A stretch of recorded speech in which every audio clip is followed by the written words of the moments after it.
এ ধরনের আপনি এর প্রতিক্রিয়া কিভাবে দেবেন? আমি বয়েডকে জিজ্ঞাসা করলাম। উদাহরণস্বরূপ প্রাচীন রাবিরা ছিলেন যারা অভিশাপ মুক্তি করতেন বা বৃষ্টির জন্য প্রার্থনা করতেন এবং বৃষ্টি আসত। তাহলে কিছু পণ্ডিত বলেছেন যে যিশু কেবল একটি ইহুদি আশ্চর্যকর্মীর আরেকটি উদাহরণ। এই সমান্তরালগুলি কি সত্যি? আমি দেখতে যাচ্ছিলাম বয়েডকে বিতার্কিক কাজের মধ্যে যিনি নোটের সুবিধা ছাড়াই একটি জটিল বিষয়ে পয়েন্ট বাই পয়েন্ট প্রতিক্রিয়া জানাচ্ছিলেন। আমি খুশি ছিলাম যে আমি আমাদের কথোপকথনটি রেকর্ড করছিলাম। আমার নোট নেওয়া কখনোই তার দ্রুত বক্তৃতার সাথে তাল মিলিয়ে চলতে পারত না। আসলে আপনি যখন আরও কাছ থেকে দেখেন এই সমান্তরালগুলি দ্রুত ভেঙে পড়ে। তিনি যত এগিয়ে যাচ্ছিলেন তত দ্রুততা বাড়াচ্ছিলেন। একটি বিষয় হল যিশুর জীবনে অতিপ্রাকৃতের বিশাল কেন্দ্রীয়তা। ইহুদি ইতিহাসে কোনো সমান্তরাল নেই। দ্বিতীয়ত, তার আশ্চর্যজনক কাজগুলির মৌলিক প্রকৃতি তাকে আলাদা করে। এটি শুধু বৃষ্টি হয়নি যখন তিনি এর জন্য প্রার্থনা করেছিলেন। আমরা অন্ধত্ব, বধিরতা, কুষ্ঠরোগ এবং স্কোলিওসিসের চিকিৎসা, ঝড় থামানো, রুটি ও মাছের বৃদ্ধি, পুত্র ও কন্যাদের মৃত থেকে জীবিত করা নিয়ে কথা বলছি। এটি কোনো সমান্তরালের বাইরে। তৃতীয়ত, যিশুর সবচেয়ে বড় বৈশিষ্ট্য হল কিভাবে তিনি নিজের কর্তৃত্বে আশ্চর্যজনক কাজ করেন। তিনি বলেন, যদি আমি ঈশ্বরের আমূল দ্বারা দানবদের বের করে দিই তবে আল্লাহর রাজ্য তোমাদের মধ্যে। তিনি নিজের কথা বলছেন। তিনি বলেন, আমি বন্দীদের মুক্তি দেওয়ার জন্য অভিষিক্ত হয়েছি। তিনি যা করেন তার জন্য ঈশ্বর পিতাকে কৃতিত্ব দেন। আপনি কখনো তাকে ঈশ্বর পিতার কাছে করার জন্য প্রার্থনা করতে দেখবেন না। তিনি এটি ঈশ্বর পিতার শক্তিতে করেন এবং এর জন্য এর কোনো সমান্তরাল নেই। এটি যিশু যেভাবে নিজের সম্পর্কে কথা বলেছেন তার সাথে পুরোপুরি মিলে যায়। সমস্ত কর্তৃত্ব আমাকে দেওয়া হয়েছে। আমাকে সম্মান করো যেমন তুমি পিতাকে সম্মান কর। স্বর্গ ও পৃথিবী অতিক্রম করবে কিন্তু আমার কথা অতিক্রম করবে না। আপনি কোথাও রাব্বিদের এভাবে কথা বলতে দেখবেন না। সেই দ্রুত যুক্তির ঝড়ের প্রাপ্ত প্রান্তে থাকার পর আমি একটি হাসির সাথে বললাম, তাহলে আপনার পয়েন্ট কি? বয়েড হাসলেন। তিনি বললেন, বিস্ময়কর রাব্বিদের সাথে কোনো সমান্তরাল খুব টানা হবে। আমি বয়েডের বিতর্কের দক্ষতা আমাকে ভয় দেখাতে দেব না। আমি একটি আরও কঠিন বিষয় উত্থাপন করার সিদ্ধান্ত নিলাম। যিশু এবং একটি ঐতিহাসিক ব্যক্তিত্ব অ্যাপোলোনিয়াস অফ টায়ানার মধ্যে আপাতদৃষ্টিতে শক্তিশালী সমান্তরাল। তুমি প্রমাণ জানো যেমন আমি জানি। আমি বয়েডকে বললাম, এখানে একজন প্রথম শতকের ব্যক্তি আছেন যাকে বলা হয়েছিল মানুষকে সুস্থ করেছেন এবং দানবকে তাড়িয়েছেন, যিনি একটি তরুণীকে মৃত থেকে জীবিত করেছেন এবং যিনি মৃত্যুর পর তার কিছু অনুসারীর কাছে উপস্থিত হয়েছিলেন। মানুষ সেটির দিকে ইঙ্গিত করে এবং বলে, আহা, যদি তুমি স্বীকার করো যে অ্যাপোলোনিয়াসের গল্প কিংবদন্তি, তাহলে যিশুর গল্প সম্পর্কে একই কথা বলবে কেন? বয়েড মাথা নাড়ছিলেন যে তিনি আমার সাথে যুক্ত হচ্ছেন। তিনি বললেন, আমি স্বীকার করব যে প্রথমে এটি চিত্তাকর্ষক শোনাচ্ছে। যখন আমি প্রথমবার কলেজের ছাত্র হিসেবে অ্যাপোলোনিয়াসের কথা শুনেছিলাম আমি সত্যিই অবাক হয়ে গিয়েছিলাম। কিন্তু যদি তুমি শান্ত ও নিরপেক্ষভাবে ঐতিহাসিক কাজটি করো তাহলে তুমি দেখতে পাবে যে অভিযোগিত সমান্তরালগুলি সত্যিই টিকে থাকে না। আমার নির্দিষ্ট তথ্যের প্রয়োজন ছিল। এগিয়ে যাও, আমি বললাম, এটি খণ্ডন করতে তোমার সেরা চেষ্টা করো। ঠিক আছে। প্রথমত, তার জীবনীকার ফিলোস্ট্রাটাস অ্যাপোলোনিয়াসের জীবনের ১৫০ শতক পর লিখছিলেন, যেখানে গসপেলগুলি যিশুর জীবনের মধ্যে একটি প্রজন্মের মধ্যে লেখা হয়েছিল। ঘটনার সাথে যত বেশি মিকতা, কিংবদন্তি বিকাশ, ভুল বা স্মৃতিগুলোর বিভ্রান্ত হওয়ার সম্ভাবনা তো কম। আরেকটি বিষয় হল আমাদের কাছে ৪টি গসপেল রয়েছে যা পলের সাথে সমর্থিত, যা যিশু এবং অন্যান্য অবাইবেলীয় লেখকদের সাথে কিছু পরিমাণে ক্রসচেক করা যেতে পারে। অ্যাপোলোনিয়াসের ক্ষেত্রে আমরা একটি সূত্রের সাথে কাজ করছি। এছাড়াও গসপেলগুলি ঐতিহাসিক নির্ভরযোগ্যতা মূল্যায়নের জন্য ব্যবহৃত মানদণ্ড পরীক্ষাগুলি পাস করে, কিন্তু আমরা অ্যাপোলোনিয়াসের গল্পগুলির সম্পর্কে তা বলতে পারি না। এর উপর ফিলোস্ট্রাটাসকে একটি সম্রাজ্ঞী দ্বারা অ্যাপোলোনিয়াসের জন্য একটি মন্দির উৎসর্গ করার জন্য একটি জীবনী লেখার জন্য কমিশন করা হয়েছিল। তিনি অ্যাপোলোনিয়াসের একজন অনুসারী ছিলেন, তাই ফিলোস্ট্রাটাসের গল্পটি অলঙ্কৃত করার এবং সম্রাজ্ঞীকে যা চাইতেন তা দেওয়ার জন্য একটি আর্থিক উদ্দেশ্য ছিল। অন্যদিকে গসপেলের লেখকদের যিশুর গল্প লেখার মাধ্যমে কিছু লাভ করার ছিল না এবং অনেক কিছু হারানোর ছিল এবং তাদের আর্থিক লাভের মতো গোপন উদ্দেশ্য ছিল না। এছাড়াও ফিলোস্ট্রাটাস যেভাবে লেখেন তা গসপেলের থেকে খুব ভিন্ন। গসপেলগুলির একটি খুব আত্মবিশ্বাসী প্রত্যক্ষদর্শীর দৃষ্টিভঙ্গি রয়েছে, যেন সেখানে একটি ক্যামেরা ছিল। কিন্তু ফিলোস্ট্রাটাস অনেক অনিশ্চিত বিবৃতি অন্তর্ভুক্ত করেন, যেমন এটি রিপোর্ট করা হয়েছে যে অথবা কিছু বলেন এই তরুণী মারা গিয়েছিল, অন্যরা বলেন তিনি শুধু অসুস্থ ছিলেন। তার কৃতিত্বের জন্য তিনি পিছিয়ে যান এবং গল্পগুলিতে গল্পের মতো বিবেচনা করেন, এবং এখানে একটি বড় বিষয়। ফিলোস্ট্রাটাস ৩য় শতকের শুরুতে কাবাডোসিয়ায় লিখছিলেন, যেখানে খ্রিস্টান ধর্ম ইতিমধ্যেই কিছু সময় ধরে উপস্থিত ছিল। তাই যে কোনো ধার নেওয়া তার দ্বারা হবে, খ্রিস্টানদের দ্বারা নয়। আপনি কল্পনা করতে পারেন যে অ্যাপোলোনিয়াসের অনুসারীরা খ্রিস্টানতাকে প্রতিযোগিতা হিসেবে দেখছিল এবং বলছিল, ওহো হ্যাঁ, অ্যাপোলোনিয়াস ও যিশুর মতো একই কাজ করেছে, যেন আমার বাবা তোমার বাবাকে হারাতে পারে। একটি শেষ পয়েন্ট, আমি স্বীকার করতে রাজি যে অ্যাপোলোনিয়াস কিছু আশ্চর্যজনক কাজ করতে পারে, অথবা অন্তত লোকদের মনে করিয়ে দিতে পারে যে তিনি করেছেন, কিন্তু তাতে যিশুর প্রমাণের উপর কোনো প্রভাব পড়ে না। আপনি যদি অ্যাপোলোনিয়াসের প্রমাণ মেনে নেন, তবু আপনাকে খ্রিস্টের প্রমাণের সাথে মোকাবিলা করতে হবে। ঠিক আছে, আমি ভাবলাম চলুন এটিকে আরেকবার চেষ্টা করি। অনেক কলেজ ছাত্রকে শেখানো হয় যে যিশুর জীবনে দেখা অনেক থিম আসলে প্রাচীন রহস্য ধর্মের প্রতিধ্বনি, যেখানে দেবতাদের মারা যাওয়া এবং পুনরুত্থানের গল্প এবং বাপ্তিস্ম ও কমিউনের রীতিনীতি রয়েছে। আমি জিজ্ঞাসা করলাম সেই সমান্তরালগুলোর ব্যাপারে কি। এটি শতকের শুরুতে একটি খুব জনপ্রিয় যুক্তি ছিল, কিন্তু এটি সাধারণত অস্বীকৃত হওয়ার কারণে মরে গেছে। একটি বিষয়ের জন্য সময়ের দিক থেকে যদি আপনি ধার নেওয়ার পক্ষে যুক্তি দেন, তবে এটি খ্রিস্টানতা থেকে রহস্য ধর্মের দিকে হওয়া উচিত, বিপরীত দিক থেকে নয়। এছাড়াও রহস্য ধর্মগুলি ছিল নিজের মতো করে ধর্ম, যা বিভিন্ন স্থান থেকে ধারণা স্বাধীনভাবে ধার নিত। তবে ইহুদিরা তাদের বিশ্বাসগুলোকে বাইরের প্রভাব থেকে সতর্কতার সাথে রক্ষা করেছিল। তারা নিজেদের একটি আলাদা জাতি হিসেবে দেখেছিল এবং প্যাগান ধারণা ও রীতিনীতির বিরুদ্ধে দৃঢ়ভাবে প্রতিরোধ করেছিল। আমার কাছে সবচেয়ে আকর্ষণীয় সম্ভাব্য সমান্তরাল ছিল ঈশ্বরের মারা যাওয়া এবং পুনরুত্থানের পৌরাণিক কাহিনীগুলি। আমি জিজ্ঞাসা করলাম কি সেগুলো খ্রিস্টান বিশ্বাসের সাথে সাদৃশ্যপূর্ণ নয়। বোয়েড বললেন, যদিও সত্যি যে কিছু রহস্য ধর্মে দেবতাদের মারা যাওয়া এবং পুনরুত্থানের কাহিনী ছিল, এই কাহিনীগুলি সবসময় মৃত্যু এবং পুনর্জন্মের প্রাকৃতিক জীবনচক্রের চারপাশে ঘুরো। ফসল সরতে মরে যায় এবং বসন্তে জীবিত হয়। মানুষ এই চলমান ঘটনাকে দেবতাদের মারা যাওয়া এবং পুনরুত্থানের পৌরাণিক কাহিনীর মাধ্যমে বিস্ময় প্রকাশ করে। এই কাহিনীগুলি সবসময় একটি কিংবদন্তির রূপে উপস্থাপিত হতো। এগুলি এমন ঘটনাগুলি চিত্রিত করত যা এক সময়ে ঘটেছিল। এটি গসপেলে যীশুখ্রিস্টের চিত্রায়নের সাথে তুলনা করুন। তারা এমন একজনের কথা বলে যে সত্যি কয়েক দশক আগে লিভড এবং তারা নাম উল্লেখ করে, যেমন পন্টিয়াস পাইলটের অধীনে ক্রুশবিদ্ধ হয়েছিলেন যখন কাইফাস ছিলেন প্রধান যাজক, এবং আলেকজান্ডার ও রুফাসের বাবা তাঁর ক্রুশ বহন করেছিলেন। এটি বাস্তব ঐতিহাসিক বিষয়। এটি একসময়ে যা ঘটেছিল তা সম্পর্কে কাহিনীর সাথে কিছুই সাধারণ নয়, এবং খ্রিস্টান ধর্মের ফসলের জীবনচক্রের সাথে কিছুই সম্পর্ক নেই। এটি একটি খুব ইহুদি বিশ্বাসের সাথে সম্পর্কিত, যা রহস্য ধর্মবলিতে অনুপস্থিত, মৃতদের পুনরুত্থান এবং চিরন্তন জীবনের এবং ঈশ্বরের সাথে পুনর্মিলনের বিষয়ে। নতুন নিয়মের ধর্মশাস্ত্রের মতে বাপ্তিস্ম বা কমিউনিয়নের ধারণা রহস্য ধর্মগুলির থেকে এসেছে। এই প্রস্তাবটি সম্পূর্ণ বোকামি।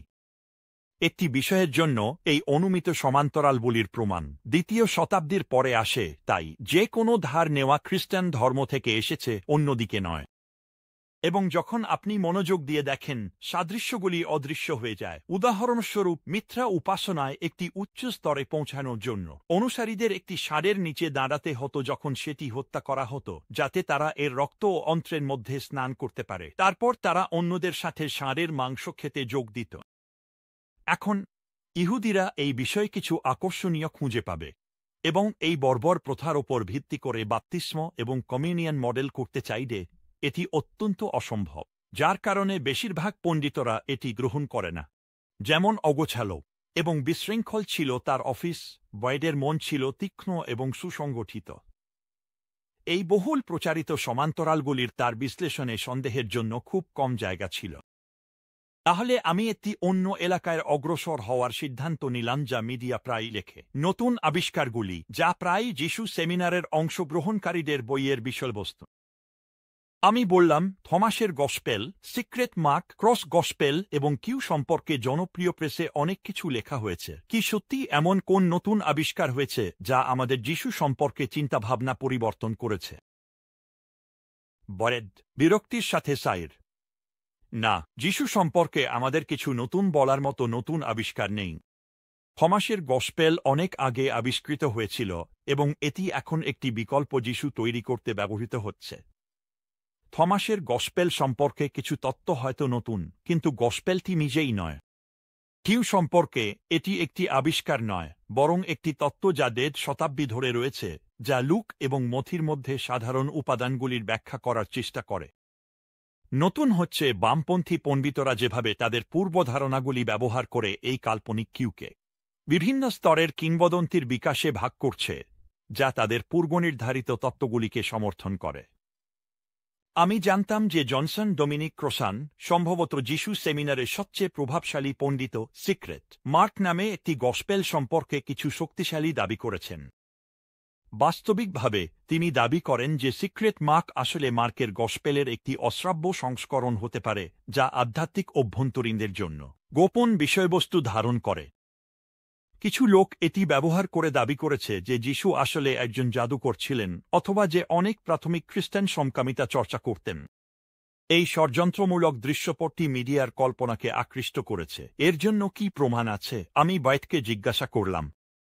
আর উত্তর দ্রুত এল, কিছুই নেই। তিনি বললেন, যদিও তিনি স্পষ্টতই বিস্তারিত বলার প্রয়োজন অনুভব করেননি। আমি তাকে ব্যাখ্যা করতে বললাম তিনি কি বোঝাতে চেয়েছিলেন।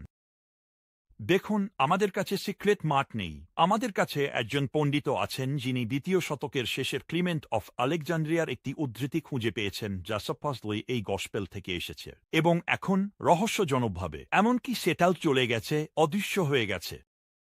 আমাদের কাছে এটি নেই। আমাদের কাছে এর একটি উদ্ধৃতি নেই, এবং যদি আমাদের কাছে এর একটি উদ্ধৃতি থাকত, তাও আমাদের কাছে কোনো কারণ নেই মনে করার যে এটি আমাদের ইতিহাসের যিশু বা প্রাথমিক খ্রিস্টানরা তার সম্পর্কে কি ভাবতেন সে সম্পর্কে কোনো বৈধ তথ্য দিয়েছে। এর উপরে আমরা ইতিমধ্যেই জানি যে ক্লিমেন্ট মিথ্যা লেখাগুলি গ্রহণ করতে খুব সহজেই বিশ্বাসী ছিলেন। সুতরাং সিক্রেট মার্ক একটি অস্থিতিশীল কাজ, যা একটি এখন অস্থিতিশীল লেখার দ্বারা উল্লেখ করা হয়েছে, যা ২য় শতকের শেষের একজন লেখের লেখা, যিনি এই বিষয়গুলির প্রতি নেভ হিসেবে পরিচিত। অধিকাংশ পণ্ডিত এই বিষয়টিকে কোনো বিশ্বাসযোগ্যতা দেন না। দুর্ভাগ্যবশত এই আলোচনা করেন তাদের অনেক প্রচার পাওয়া যায় মিডিয়া সংবেদনশীল বিষয়গুলোকে পছন্দ করে। প্রশান্ত তিনি যা ক্রস গসপেল বলেন তার প্রতি বিশ্বাসযোগ্যতা দেন। এটা কি আরও ভালো হয়? আমি জিজ্ঞাসা করলাম। না, বেশিরভাগ পণ্ডিত এটি বিশ্বাসযোগ্যতা দেন না, কারণ এতে অত্যন্ত কিংবদন্তির উপাদান অন্তর্ভুক্ত রয়েছে। যেমন, যিশু তার কবর থেকে বেরিয়ে আসেন এবং তিনি বিশাল। তিনি আকাশের উপরে চলে যান এবং ক্রস কবর থেকে বেরিয়ে আসেন এবং আসলে কথা বলেন। স্পষ্টতই অনেক বেশি গম্ভীর গসপেলগুলি এই বিবরণে পাওয়া যেকোনো কিছুর চেয়ে বেশি নির্ভরযোগ্য। এটি পরবর্তী গোপন লেখাগুলির সাথে আরও ভালোভাবে মিলে। আসলে এটি বাইবেলের উপাদানের উপর নির্ভরশীল, তাই এটি পরে তারিখিত হওয়া উচিত। বাইবেলের বিশেষজ্ঞদের বিশাল সংখ্যার বিপরীতে যিশু সেমিনার থমাসের গসপেলকে অত্যন্ত উচ্চ মর্যাদা দিয়েছে। এটিকে ৪টি ঐতিহ্যবাহী গসপেলের সাথে একসাথে স্থান দিয়েছে। অধ্যায় ৩-এ ব্লুস মেডজব্রার সেই অবস্থানকে অযৌক্তিক বলে তীব্র সমালোচনা করেছেন। আমি বয়েডের মতামত জানতে চাইলাম। থমাসকে কেন সেই ধরনের সম্মান দেওয়া উচিত নয়? সবাই মেনে নেয় যে এই গসপেলটি গনস্টিসিজম দ্বারা উল্লেখযোগ্যভাবে প্রভাবিত হয়েছে, যা ২, ৩ এবং ৪ শতকে একটি ধর্মীয় আন্দোলন ছিল, যা সাপোজলি গোপন অন্তর্দৃষ্টি, জ্ঞান বা প্রকাশনা ছিল, যা মানুষের জন্য মহাবিশ্বের চাবি জানার সুযোগ দিত। মুক্তি ছিল আপনার জ্ঞানের দ্বারা, গ্রিক ভাষায় গনোসিস জানার জন্য। তিনি বলেছিলেন, অনেক পণ্ডিত থমাসের গসপেলকে ২ শতকের মাঝামাঝি সময়ে তারিখিত করেন, যেখানে এটি সাংস্কৃতিক পরিবেশে ভালোভাবে মিলে। আমি আপনাকে একটি উদাহরণ দিই। যিশুকে উদ্ধৃত করা হয়েছে বলার জন্য, প্রতিটি মহিলা যে নিজেকে পুরুষ বানাবে, সে স্বর্গরাজ্যে প্রবেশ করবে। এটি সেই মনোভাবের সাথে বিরোধিতা করে যা আমরা জানি যিশুর নারীদের প্রতি ছিল, কিন্তু এটি গনস্টিক মানসিকতার সাথে ভালোভাবে মিলে। তবে যিশু সেমিনার কিছু নির্দিষ্ট অংশকে থমাসের গসপেল থেকে অযৌক্তিকভাবে গ্রহণ করেছে এবং যুক্তি দিয়েছে যে এই অংশগুলি যিশুর সম্পর্কে একটি প্রাথমিক ঐতিহ্যের স্তরকে উপস্থাপন করে, এমনকি ক্যানোনিক্যাল গসপেলের থেকেও আগে। কারণ এই অংশগুলির মধ্যে যিশুকে নিজের জন্য মহিমান্বিত দাবি করা বা অতিপ্রাকৃত কৃতিত্ব করা হয়নি। তারা যুক্তি দেয় যে যিশুর প্রাথমিক দৃষ্টিভঙ্গি ছিল যে তিনি কেবল একজন মহান শিক্ষক। কিন্তু পুরো যুক্তির লাইনটি বৃত্তাকার। থমাসের এই অংশগুলোকে প্রাথমিক মনে করার একমাত্র কারণ হল এগুলোতে যিশুর একটি দৃষ্টিভঙ্গি রয়েছে, যা এই পণ্ডিতরা ইতিমধ্যেই বিশ্বাস করতেন যে এটি আসল যিশু। সত্যি বলতে, 2 শতাব্দীর থমাসের গসপেলকে 1 শতাব্দীর নতুন নিয়মের গসপেলের উপর প্রাধান্য দেওয়ার জন্য কোনো ভালো কারণ নেই। ইতিহাসের যিশু এবং পিতার যিশু। যিশু সেমিনার বিশ্বাস করে যে এই দুইয়ের মধ্যে একটি বড় ফাঁক রয়েছে। এটির দৃষ্টিতে ঐতিহাসিক যিশু ছিলেন একজন উজ্জ্বল, বুদ্ধিমান, সংস্কৃতিবিরোধী মানুষ যিনি কখনো ঈশ্বরের পুত্র হতে দাবি করেননি। বিশ্বাসের যিশু হল একটি অনুভূতিভিত্তিক ধারণার সমাহার, যা মানুষকে সঠিকভাবে বাঁচতে সাহায্য করে কিন্তু শেষ পর্যন্ত আশাভিত্তিক চিন্তার উপর ভিত্তি করে। ঐতিহাসিক যিশু এবং বিশ্বাসের যিশুর মধ্যে শুধু একটি ফাঁক নেই, বয়েড বললেন যখন আমি এই বিষয়টি উত্থাপন করলাম। যদি আপনি সবকিছু অস্বীকার করেন যা বলে যিশু দেবীয় এবং মানুষকে ঈশ্বরের সাথে মিলিত করে, তাহলে দুইয়ের মধ্যে একটি সম্পূর্ণ বিরোধ রয়েছে। সাধারণভাবে বলতে গেলে তারা বিশ্বাসের যিশুকে এইভাবে সংজ্ঞায়িত করে: মানুষের জন্য বেশ অর্থপূর্ণ কিছু ধর্মীয় প্রতীক রয়েছে। যিশুর দেবীয় হওয়ার প্রতীক, ক্রুশের প্রতীক, আত্মত্যাগী প্রেমের প্রতীক, পুনরুত্থানের প্রতীক। যদিও মানুষ সত্যিই বিশ্বাস করে না যে এই সব ঘটনা ঘটেছে, তবু এগুলো মানুষকে একটি ভালো জীবন যাপন করতে, অস্তিত্বের উদ্বেগ কাটিয়ে উঠতে, নতুন সম্ভাবনাগুলি উপলব্ধি করতে, হতাশার মধ্যে আশা পুনরুজ্জীবিত করতে অনুপ্রাণিত করতে পারে, ইত্যাদি। তিনি তার কাঁধ ঝাঁকালেন। দুঃখিত, তিনি বললেন, আমি এইসব কথা এতবার শুনেছি যে এটা আমার কানে ঢুকে গেছে। তাহলে এই উদারপন্থীরা বলেন যে ঐতিহাসিক গবেষণা বিশ্বাসের যিশুকে আবিষ্কার করতে পারে না, কারণ বিশ্বাসের যিশু ইতিহাসে ভিত্তিহীন। তিনি কেবল একটি প্রতীক, বয়েড চালিয়ে গেলেন। কিন্তু শুনুন, যিশু কিছুই এর প্রতীক নয় যতক্ষণ না তিনি ইতিহাসে ভিত্তিহীন। মিকেল বিশ্বাসপত্রের বলা হয়নি আমরা চাই এইসব সত্য হোক। এতে বলা হয়েছে যিশু খ্রিস্ট পন্টিয়াস পাইলটের অধীনে ক্রুশবিদ্ধ হয়েছিলেন এবং তৃতীয় দিনে তিনি মৃতদের মধ্যে থেকে পুনরুত্থিত হয়েছিলেন, এবং এরপরও এটি চলতে থাকে। ধর্মতাত্ত্বিক সত্য ঐতিহাসিক সত্যের উপর ভিত্তি করে। এটাই নতুন নিয়মের কথা বলার ধরন। কার্যাবলীর 2 অধ্যায়ে পিটার এর উপদেশ দেখুন। তিনি দাঁড়িয়ে বলেন, তোমরা সবাই এই বিষয়গুলোর সাক্ষী। এগুলো গোপনে করা হয়নি। ডেভিডের সমাধি এখনও আমাদের সাথে আছে। কিন্তু ঈশ্বর যিশুকে মৃতদের মধ্যে থেকে পুনরুত্থিত করেছেন, তাই আমরা তাঁকে ঈশ্বরের পুত্র হিসেবে ঘোষণা করি। অলৌকিক ঘটনাগুলোকে সরিয়ে নিলে তুমি পুনরুত্থানকেও সরিয়ে নেবে, আর তখন তোমার কিছুই ঘোষণা করার থাকবে না। পল বলেছেন যে যদি যিশু মৃতদের মধ্যে থেকে পুনরুত্থিত না হন, তাহলে আমাদের বিশ্বাস অর্থহীন, এটি অকার্যকর, এটি শূন্য। বয়েড এক মুহূর্তের জন্য থামো।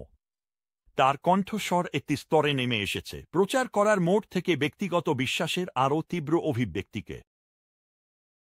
তিনি দৃঢ়তার সাথে বললেন, আমি আমার জীবন একটি প্রতীকের উপর ভিত্তি করতে চাই না। আমি বাস্তবতা চাই, এবং খ্রিস্টান বিশ্বাস সবসময় বাস্তবতায় ভিত্তি করে। যা বাস্তবতায় ভিত্তি করে নয় তা হল উদার পণ্ডিতদের বিশ্বাস। তারা হল সেই যারা একটি অবাস্তব স্বপ্নের পেছনে চলছে। কিন্তু খ্রিস্টানতা একটি অবাস্তব স্বপ্ন নয়। আমরা যিশু সেমিনারের যিশু সম্পর্কে অনেক সময় কথা বলেছি, একটি প্রতীকী যিশু, কিন্তু যে বিশ্বকে আশা দেওয়ার ছাড়া কিছুই দিতে অক্ষম। কিন্তু আমরা চলে যাওয়ার আগে আমি গ্রেগরি বরেবের যিশু সম্পর্কে শুনতে চেয়েছিলাম। আমি জানতে চেয়েছিলাম যে এই যিশু, যার উপর তিনি গবেষণা করেন এবং একজন ধর্মতত্ত্ব অধ্যাপক হিসেবে পাণ্ডিত্যপূর্ণ বই লেখেন, কি সেই একই যিশু যিনি তিনি তার গির্জায় রবিবার সকালে প্রচার করেন। আমাকে এটা পরিষ্কার করতে দিন, আমি বললাম। আপনার যিশুর সাথে আপনার সম্পর্ক তিনি ইতিহাসের যিশু এবং বিশ্বাসের যিশু উভয়ই। বয়েড জোর দিয়ে তার হাতের মুষ্টি বন্ধ করলেন, যেন আমি একটি টাচডাউন স্কোর করেছি। হ্যাঁ, ঠিক তাইলি, তিনি এক্সক্লেমড। তার চেয়ারের প্রান্তে চলে এসে তিনি স্পষ্টভাবে বললেন যে তার গবেষণা এবং তার হৃদয় তাতে কি বিশ্বাস করতে নিয়ে এসেছে। এটা এমন, যদি আপনি একজনকে ভালোবাসেন, আপনার ভালোবাসা সেই ব্যক্তির তথ্যের বাইরে চলে যায়, কিন্তু এটি সেই ব্যক্তির তথ্যের মধ্যে নিহিত। যেমন আপনি আপনার স্ত্রীকে ভালোবাসেন কারণ তিনি সুন্দর, তিনি ভালো, তিনি মিষ্টি, তিনি দয়ালু। এই সবই আপনার স্ত্রী সম্পর্কে তথ্য, এবং তাই আপনি তাকে ভালোবাসেন। কিন্তু আপনার ভালোবাসা তার চেয়ে অনেক বেশি। আপনি আপনার স্ত্রী সম্পর্কে এসব কিছু জানেন এবং তাকে ভালোবাসতে না পারলেও এবং তার উপর বিশ্বাস রাখতে না পারলেও আপনি তা করেন। সুতরাং সিদ্ধান্তটি প্রমাণের বাইরে চলে যায়, তবুও এটি প্রমাণের ভিত্তিতে সেখানে রয়েছে। যিশুর প্রতি প্রেমে পড়ার ক্ষেত্রেও এটি একই। যিশু খ্রিস্টের সাথে একটি সম্পর্ক থাকা কেবল তার ঐতিহাসিক তথ্য জানার বাইরে চলে যায়, তবুও এটি তার ঐতিহাসিক তথ্যের মধ্যে নিহিত। আমি ঐতিহাসিক প্রমাণের ভিত্তিতে যিশুতে বিশ্বাস করি, কিন্তু যিশুর সাথে আমার সম্পর্ক প্রমাণের চেয়ে অনেক গভীর। আমি তার উপর বিশ্বাস রেখেছি এবং প্রতিদিন তার সাথে হাঁটছি। আমি বাধা দিয়ে বললাম, হ্যাঁ, কিন্তু আপনি কি স্বীকার করবেন যে খ্রিস্টান ধর্ম যিশুর সম্পর্কে কিছু দাবি করে, যা বিশ্বাস করা সত্যিই কঠিন? হ্যাঁ, অবশ্যই আমি করি, তিনি উত্তর দিলেন। এজন্য আমি খুশি যে আমাদের কাছে সত্য প্রমাণ করার জন্য এত শক্তিশালী প্রমাণ রয়েছে। আমার জন্য তিনি যোগ করলেন, এটি এই বিষয়েই আসে, এখানে কোনো প্রতিযোগিতা নেই। যিশু যিনি ছিলেন বলে শিষ্যরা দাবি করে, তিনি যে অলৌকিক কাজগুলো করেছেন, মৃতদের মধ্যে থেকে উঠেছেন এবং যে দাবি করেছেন, তার প্রমাণ আমার যিশু সেমিনারের বামপন্থী গবেষণার সঠিকতা নিয়ে চিন্তার চেয়ে অনেক দূরে। এই গবেষকদের কাছে কি আছে? ভালো, একটি হারানো গোপন গসপেলের সংক্ষিপ্ত উল্লেখ রয়েছে একটি দেরি 2 শতাব্দীর চিঠিতে, যা দুর্ভাগ্যবশত কেবল একজন ব্যক্তির দ্বারা দেখা হয়েছে এবং এখন এটি নিজেই হারিয়ে গেছে। একটি 3 শতাব্দীর বর্ণনা রয়েছে যিশুর ক্রুশবিদ্ধ হওয়া এবং পুনরুত্থানের, যেখানে একটি কথা বলা ক্রুশের উল্লেখ রয়েছে এবং যে কয়েকজন গবেষক মনে করেন এটি গসপেলগুলির আগে লেখা হয়েছে। একটি 2 শতাব্দীর গনস্টিক নথি রয়েছে, যার কিছু অংশ এখন কিছু গবেষক তাদের নিজস্ব পূর্বধারণাকে সমর্থন করার জন্য প্রাচীন তারিখ দিতে চান, এবং একটি কাল্পনিক নথি রয়েছে যা অস্থির অনুমানের উপর ভিত্তি করে তৈরি হয়েছে, যা বৃত্তাকার যুক্তি ব্যবহার করে ক্রমশ পাতলা করা হচ্ছে। বরেদ তার চেয়ারে পিছনে হেলান দিল। না, আমি দুঃখিত, তিনি বললেন মাথা নাড়িয়ে, আমি এটা বিশ্বাস করি না। গসপেলগুলিতে আমার বিশ্বাস রাখা অনেক বেশি যুক্তিসঙ্গত, যা ঐতিহাসিক পরীক্ষায় উজ্জ্বলভাবে উত্তীর্ণ হয়েছে, যেটার উপর আমার আশা রাখা। আমার হোটেলে ফিরে আমি মানসিকভাবে বয়েডের সাথে আমার সাক্ষাৎকারটি পুনরায় ভাবলাম। আমি তার মতোই অনুভব করলাম। যদি বিশ্বাসের যিশু ইতিহাসের যিশু না হন, তবে তিনি শক্তিহীন এবং অর্থহীন। যদি তিনি বাস্তবতায় প্রতিষ্ঠিত না হন, যদি তিনি মৃতদের মধ্যে থেকে উঠিয়ে তার জীবনেরই প্রতিষ্ঠা না করেন, তবে তিনি কেবল একটি ভালো লাগার প্রতীক, যিনি সান্তা ক্লজের মতো অপ্রাসঙ্গিক। কিন্তু তার চেয়ে বেশি হওয়ার জন্য ভালো প্রমাণ রয়েছে। আমি ইতিমধ্যে সুপ্রতিষ্ঠিত, প্রত্যক্ষদর্শী, নথি সমর্থনকারী এবং বৈজ্ঞানিক প্রমাণ শুনেছি, যা নতুন নিয়মের দাবি সমর্থন করে যে তিনি ঈশ্বরের অবতার। এবং আমি আবার রাস্তায় বের হওয়ার জন্য প্রস্তুতি নিচ্ছিলাম, তার চরিত্র এবং পুনরুত্থান সম্পর্কে আরও ঐতিহাসিক উপাদান খুঁজে বের করার জন্য। এদিকে গ্রেগরি বরেড যিশু সেমিনারের বিরুদ্ধে একা কণ্ঠস্বর নন। তিনি একটি বাড়তে থাকা সমালোচনার অংশ, যা কেবলমাত্র বিশিষ্ট রক্ষণশীল ইভাঞ্জেলিকদের কাছ থেকে নয়, বরং বিভিন্ন ধর্মতাত্ত্বিক পটভূমির প্রতিনিধিত্বকারী অন্যান্য সম্মানিত পণ্ডিতদের কাছ থেকেও আসছে। একটি উদাহরণ ছিল আমার মোটেলের নাইটস্ট্যান্ডের কাছে, যেখানে আমি দ্য রিয়েল যিশু নামক একটি বই তুলতে পৌঁছেছিলাম, যা আমি সম্প্রতি কিনেছিলাম। এর লেখক হলেন লুক টিমোথি জনসন, যিনি এমরি বিশ্ববিদ্যালয়ের ক্যান্ডেলার স্কুল অফ থিওলজিতে নতুন নিয়ম এবং খ্রিস্টীয় উৎসের হাইওয়ে সম্মানিত অধ্যাপক। জনসন একজন রোমান ক্যাথলিক, যিনি বাইবেল পণ্ডিত হওয়ার আগে একটি বেনেডিক্টাইন সন্ন্যাসী ছিলেন এবং অনেক প্রভাবশালী বই লিখেছেন। জনসন পদ্ধতিগতভাবে যিশু সেমিনারকে সমালোচনা করেন। তিনি বলেন, এটি নতুন নিয়মের গবেষণার সেরা প্রতিনিধিত্ব করে না। এটি গসপেল ঐতিহ্যের প্রামাণিকতার বিরুদ্ধে পক্ষপাতদুষ্ট একটি প্রক্রিয়া অনুসরণ করে এবং এর ফলাফল আগেই নির্ধারিত ছিল। তিনি উপসংহার টানেন, এটি দায়িত্বশীল বা এমনকি সমালোচনামূলক গবেষণা নয়। এটি একটি আত্মসন্তুষ্ট নাটক। তিনি একই মতামতের অন্যান্য বিশিষ্ট পণ্ডিতদের উদ্ধৃত করতে যান, যার মধ্যে হাওয়ার্ড ক্লার্কও রয়েছেন, কি যিনি যিশু সেমিনারকে একটি একাডেমিক লজ্জা বলেছেন, এবং ডিউক বিশ্ববিদ্যালয়ের রিচার্ড হেইজ, যিনি 5টি গসপেলের পর্যালোচনায় বলেছেন যে এই বইয়ের দ্বারা উত্থাপিত মামলা কোনো আদালতে টিকবে না। আমি বইটি বন্ধ করলাম এবং আলোটি বন্ধ করে দিলাম। আগামীকাল আমি এমন প্রমাণের সন্ধানে আবার শুরু করব যা টিকবে।